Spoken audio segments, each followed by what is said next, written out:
Good afternoon, everybody. John Ross here with the XPian News Daily Report for Friday, June 19th. And we're pre-recording this with Dr.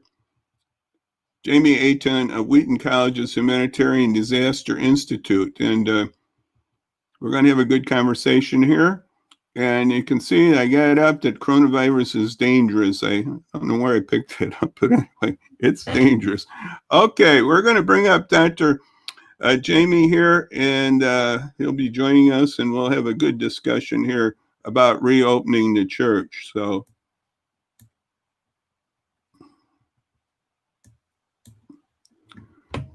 there's Dr. Aten, and I thank you for joining us, Doctor, very, very much for doing this. And the topic we're going to be discussing, and Jamie's does a lot of different topics. He's at the Institute there. There's a lot of different things they cover. And today's topic is reopening the church. And Dr. Aten and his staff have put together a manual on that, and they've done other things, putting out literature on this pandemic and how the church should handle this. So I thank you for coming by our way here this afternoon. You've been on this from pretty get-go, right? On this virus and the church. You've been pretty much thinking on this for a while, right? Yeah, so we actually started working. We had been tracking what was going on overseas with COVID-19 and saw that the likelihood of it coming to the US and having a major impact was quite high. And so our team was able to actually release one of the very first comprehensive manuals on how to plan and prepare for COVID-19.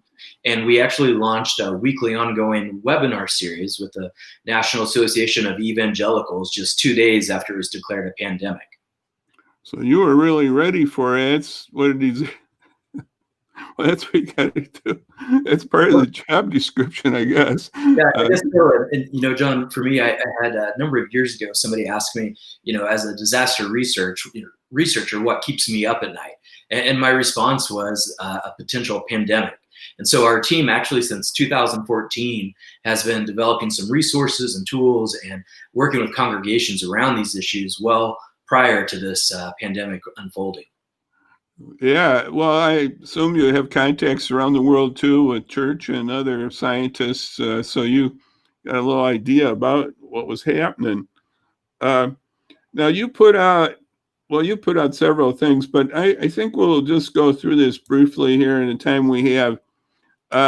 You have 10 things to consider before heading back to worship with some guidelines that was put together, and I published it too from the Religious News Service. Mm-hmm. And I'm going to bring that up here 1 second here, some of the guidelines, if I can see what I got here.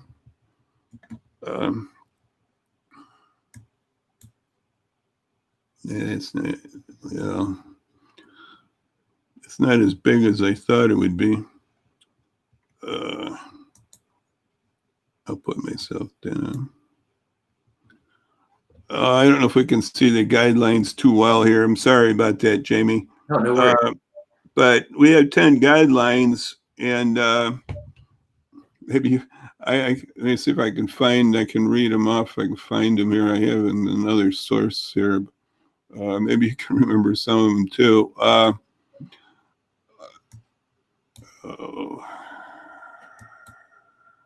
And John, with some of the resources that we developed, we've recently launched a new website at reopeningthechurch.com. Right. We're doing that in collaboration with the National Association of Evangelicals, and there individuals can download a number of our new resources. One being a manual specifically for congregations and for church leaders and church leadership teams to be able to think through how to start to take a gradual approach in a way that allows us to continue to live faithfully, but also to do it in such a way to protect our congregations and to love our neighbors. We also just released last week a new manual as well that focuses on the church member. So to help others to be able to think about how do I or my family start to return, and when is it safe, and how to do that in a way that is Christ-like and that is both science and theologically informed. Part of those resources also include a couple of new tool sheets that really are decision-making tools to help both individuals and congregations be able to better navigate and take out some of the guesswork of the reopening process. And I think overall our team really just wants to stress that it's important for us to remember that as Christians that the church never actually closed, just the doors to our buildings. Right. I'm going to pull you down here with the same. We're going to have audio, but I'm going to see if we can see this thing better here. Maybe we can see it a little better there. I'm going to remove that widget too. Excuse me 1 second here. Widget. Then we can remove this here too. Oh, this is the second set. Here, that's the first set. Let's put the first one up. Okay. No, I got the wrong one, Dr. Jamie here. We'll get it here. That's all right. I'm fine working backwards. So okay, we'll work backwards. Uh-huh. Okay. One thing is I wanted to get into this about singing thing. I know that's pretty big. What's your thoughts on the singing? Yeah, that's one I know I've heard a number of different perspectives on it. And to be able to get a more in-depth look, would recommend a couple of different resources. One is if you go to our reopening website, you'll be able to find some of our free webinars. And the last couple of weeks, we've been talking about issues around safety issues, including talking with an epidemiologist about is singing safe or how should we go about it. And so the variation that I've been hearing from many of the different scientific experts on this would make sure that we all realize that singing is a high-risk activity, especially if it's done indoors.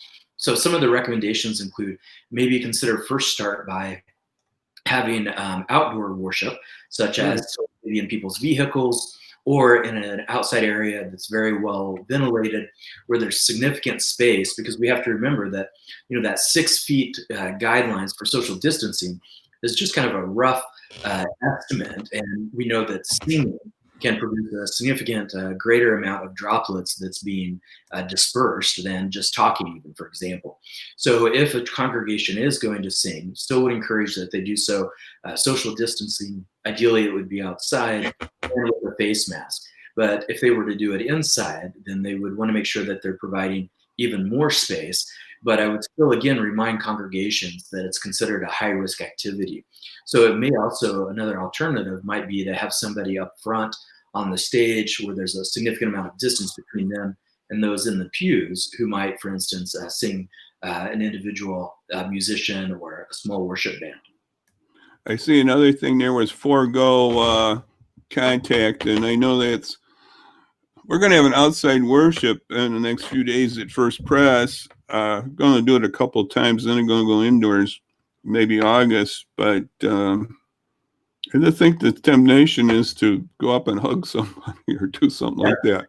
I know I saw a lot of articles a few weeks ago or even about a month ago or so that said that, well, if businesses are reopening, why should we be concerned about churches reopening? But when I think about that, I think it's important that we recognize the difference between going to a business and going to our church. So for instance, the other day I had to run to the local drugstore to pick up some medication. Not once did I feel like I had the need to break into song, walking down that.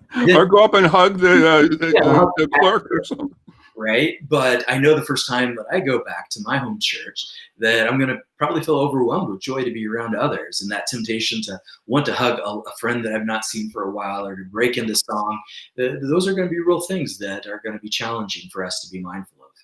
Back to that singing thing, one thing I remember was I think it's a Washington State choral group that got a big epidemic, and they realized it was from the vocal, because you expel more droplets, or really when you also do unison reading, maybe too, could do that same thing.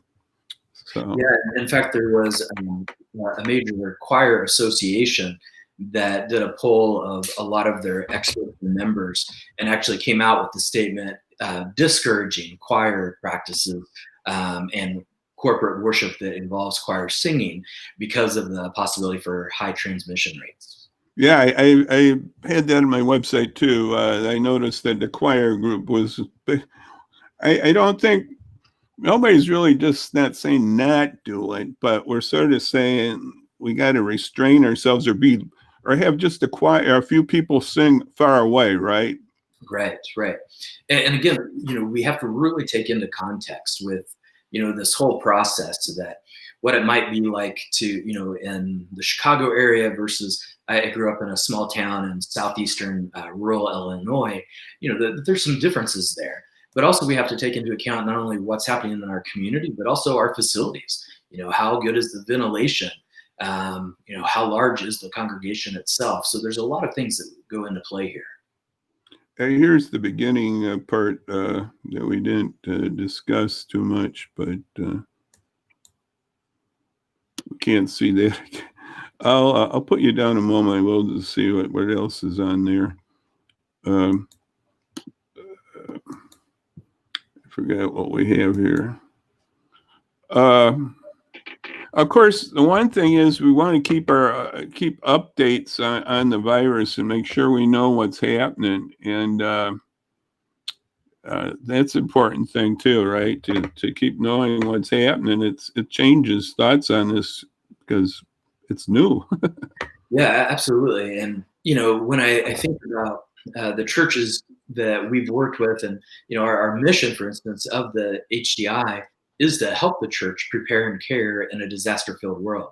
And even though many congregations have had experiences of responding or preparing and caring for others during times of things like a natural disaster, public health emergencies like the current pandemic, are quite rare. And so many congregations really have felt unprepared for this. And one of the things that's important that we recognize is that with a pandemic, that from week to week, it doesn't take much longer than a couple minutes of just flipping back through your social media feed, and you can just see how quickly things are changing with this event. And so we want to make sure that we're staying well informed, but also that we're being informed in a way that doesn't cause us to become overly anxious. There's actually research that shows that if we're too engaged with the news, almost constantly immersed or feel almost compulsively like we have to check it, then it could mean that we might need a media break. Yeah, here's some of the other points. Stay home if you're concerned about the risks. Speak up for those who might, if you think there's a risk, speak up. What's the other one? It's strive for unity too in all these thoughts, and take a mask and sanitizer with you, and think about the parking lot when you're coming in too. Yeah, one of the things that we found is as people are thinking about the big issues like do we worship or how does safe communion look like, that we sometimes forget about kind of those incidental points of contact that can occur that could actually be just as serious or cause just as many problems. So for example, I noticed a while back at the grocery store where outside of the store, the employees had worked really hard to get everybody in line, socially distancing about 6 feet from one another. Trader Joe, that's what it sounds like. Yeah, right. But the thing that stuck out to me as I watched this was even though they were observing that 6 foot space in the line, when they would go through the door, you would have literally 3 people rubbing shoulders as they walked past each other to get in and out of Right. the room itself. So you just self-defeated the whole. So the 6 feet went down to 2 feet or whatever, real fast. Actually, almost no feet. Or 1 foot. Actually, they would come, right. sometimes bump into each other as they were entering and exiting. So we have to really take into account that kind of flow between services, what's happening, even when you get out of the car. And so just really being mindful of our surroundings. Have you noticed, I was going to discuss a little about the indoor-outdoor thing. What's your thoughts on some of those in the outdoor? I was at an event a few days ago, and I thought they did it pretty well. They had markings on the grass for this event 6 feet away, and everybody did wear their masks. That's another thought. Do we wear our masks outside? With a gathering, when you're having a group of people like that, I would still recommend wearing a mask. And again, some of that comes down to most people will be observing that 6 feet of distance, but there are going to be times where we accidentally start to just be drawn in and don't even realize that we're gravitating toward one another. Right. So I think in this case, it's much better to be safe than sorry. Another reason is that another risk factor is intergenerational ages that can increase risk for transmission. So just recognizing that it can be different than if you just had maybe a couple of friends come over to the backyard that you're socially distancing with, versus when you're going to a congregation with people that may actually be transmitters. Yeah, we just don't want to get any transmission here. And Illinois has been basically stabilized or going down on their numbers, but things can happen here. Some other states that they thought were stable have gone up lately. So it's hard to say here where we're going here for sure. I think it's really important for the church to really recognize that with this type of event being so different from most things that churches have weathered in the past, that we really have to approach this as more of a marathon and not a sprint. So Right. anytime I start seeing individuals or churches or communities that start even talking already about, post COVID-19, sadly, that's going to be quite some time, because we're still actually in the first phase. And as we see it happening in other states, it's not that that's a second wave. It's just the first wave that's No, still. we're still in the first wave here. And Exactly. maybe the first wave will just be outgoing. I don't know if it's going to really drop to make how you know it's the second, but it just might. In other words, it's just going to keep going. And basically, I think you put this down. Would you agree that really we got to keep these type of thinking up till we get a vaccine?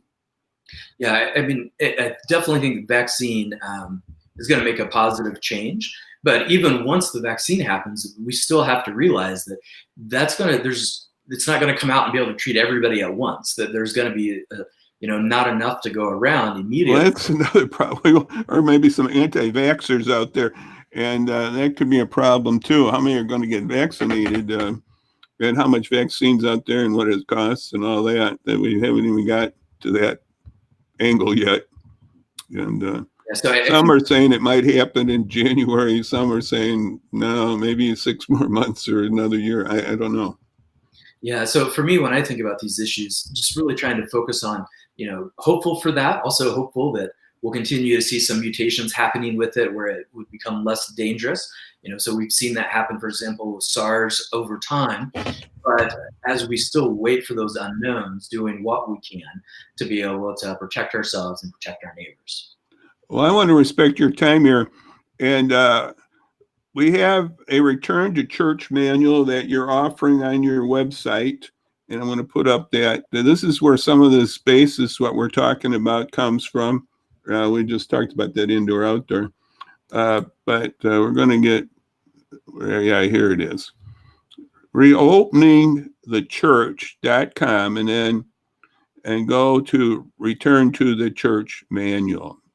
So that's where we get this information, and you can pass it on to your leadership at your church, or you can use it yourself. It's a little of both, right? It's for the church and for the individual. And if you just go to the reopeningthechurch.com website, to our homepage, you'll not only find information about this manual for individuals and families, but you'll also find one for your congregational leadership. You'll also find a number of different checklists. We have articles that we're sharing. Yeah, here's a part of that checklist here. I'm going to throw it. I can't see it too well, but that's part of the checklist there. And you have other stuff like that. It's just a very nice done thing. And I looked at it this afternoon, and it's well done. And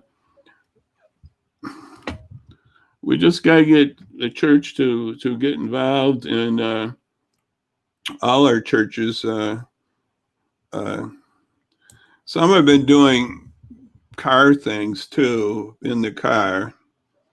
And sometimes we get out of the car, but Well, and I think one of the things that, just to kind of end on here, is that I want to encourage congregations to, as they start to reopen, to still maintain some of the other creative ways that they've been able to build community and worship together. Because one of the things that we know, for instance, we just published a blog post the other day looking at some national research of churches finding that a number of people, even if safety precautions are in place, feel that they're either high risk or don't feel comfortable coming back yet Right. until there's more precautions put into place. So we need to think about how do we offer worship or our gatherings in more than one way for Right. So this online thing should probably be ongoing. In other words, since churches just got into it, they should probably keep it going. The online idea.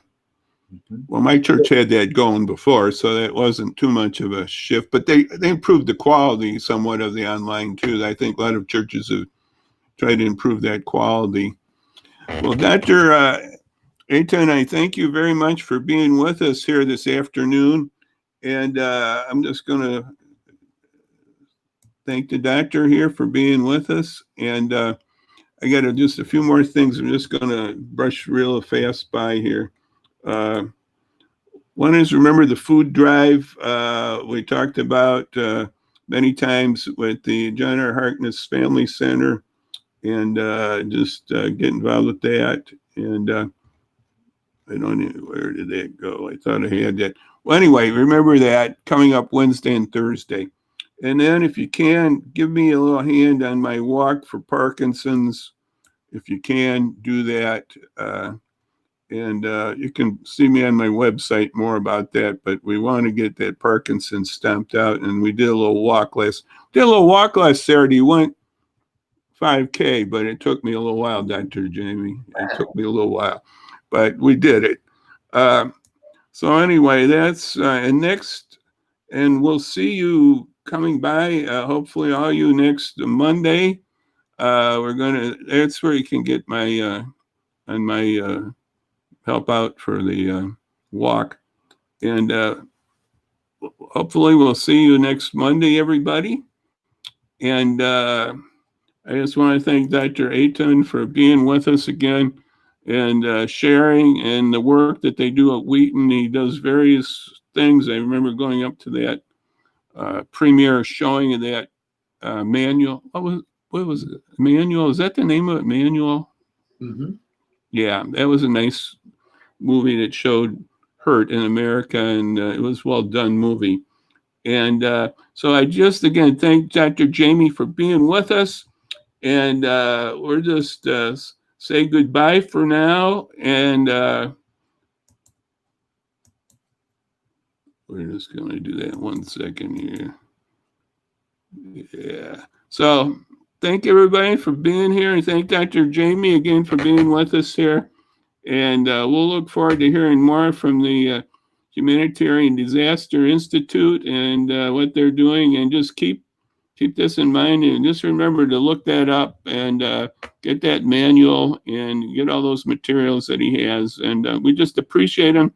And thank you for your work there and all your staff too there. So thank you, Doctor. And so we'll just say right now, God bless and bye-bye.